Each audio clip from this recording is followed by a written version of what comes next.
Andrea Ridgely. Jamie Thompson. Kirk Medlin.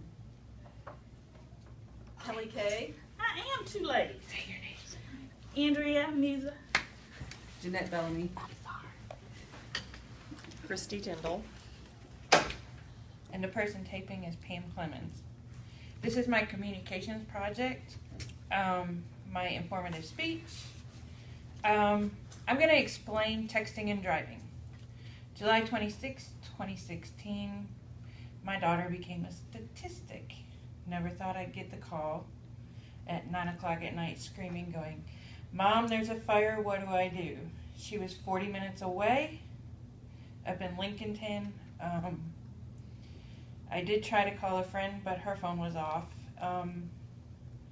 It ended up happening, she was texting and driving. She was texting me, of all people. She looked down at her phone to see if I had responded because she wanted to go to a friend's house that night to watch a movie.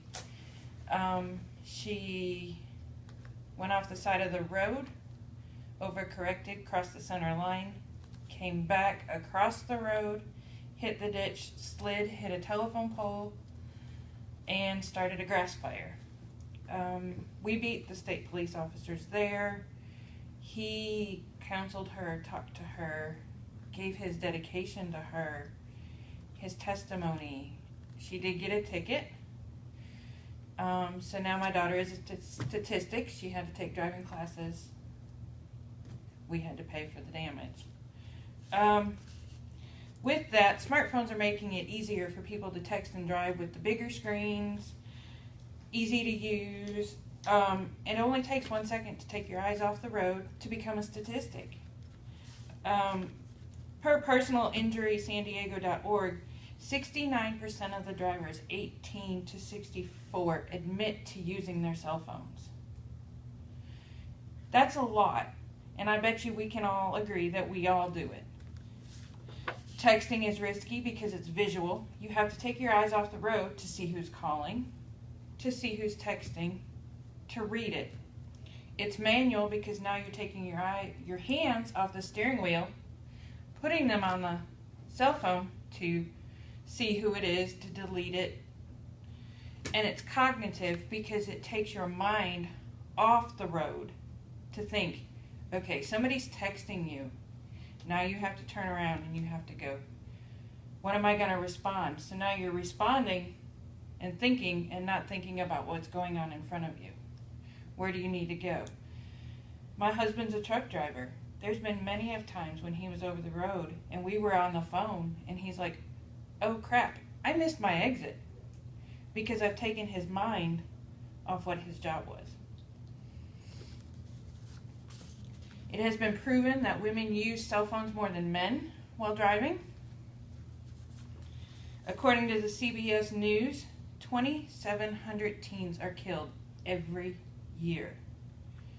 280,000 teens are treated and released from the ER departments for texting and driving related accidents. Texting and driving falls under the category of distracted drivers. Parents, what we can do is lead by example.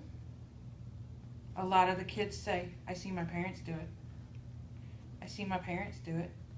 They do it at a stop sign. They text the word okay. NCDOT laws state it is unlawful to use a cell phone for email or text messaging while operating a vehicle. It also states drivers under the age of 18 are not allowed to have their cell phones near them when they are driving, provisional or non-provisional license. In conclusion, Nationwide Insurance states to make it safer, put your cell phones on, make it disappear, put it in the console. My daughter's cell phone was on the driver's side, on the passenger side, but it still wasn't disappeared. If you can't make it disappear, make it go silent. Turn the ringer off. Turn it off. If you have company in the car with you, make a designated texter. Give it to your friend and say, hey, will you respond to this? Look for apps. Canary app geared to give specific about teens driving behavior. It's for parents. It tells the parents, hey, your kid's driving. They're texting while driving. AT&T Drive Mode is like your Office, Microsoft Office out of the Office Office Reply. It tells them your car is moving, that you can't respond, and you will respond later. Drive Safely is not recommended because it reads the text out loud, which then turns your mind into taking the cognitive off. So that's all I have for this presentation, and hopefully it will help.